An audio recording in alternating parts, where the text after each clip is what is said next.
முன்னாடி நாள் கோயிலுக்கு போயிட்டு வீட்டுக்கு வரும்போது டைம் 3 o'clock. அந்த டயர்டே இன்னும் சரியாகலை. அதுக்குள்ளே 4 to 5 hours ட்ராவல் பண்ணி மேரேஜுக்கு போகணும்னு சொல்லும்போது என் சைட்லேருந்து நோன்னு சொல்லி தான் சொன்னேன். ஆனால் ஃபைனலாக வின் பண்ணது என்னவோ அவர் தான். பஸ்ஸு ட்ரெயினில் மாற்றி மாற்றி ட்ராவல் பண்ணிட்டு போகிறது தான் எனக்கு கஷ்டம்.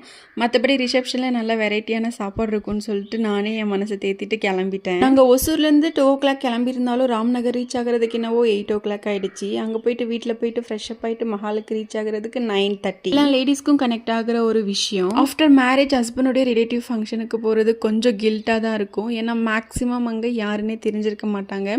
தெரியலனாலும் தெரிஞ்ச மாதிரி சிரித்து பேச வேண்டியதாக வரும். இந்த மேரேஜ் எங்கள் மாமனாருடைய க்ளோஸ் ரிலேட்டிவோடையது. அதனால மொத்த ஃபேமிலியும் கிளம்பிட்டோம். அங்கே போய் கொஞ்ச நேரம் ரிலேட்டிவ் கூட அவங்கெல்லாம் பேசுகிற வரைக்கும் வெயிட் பண்ணி பிரைட்ஸ்க்கு விஷ் பண்ணிவிட்டு ஃபோட்டோ எடுத்துகிட்டு கீழே டைனிங் ஹாலில் போனால் பயங்கர க்ரௌட்.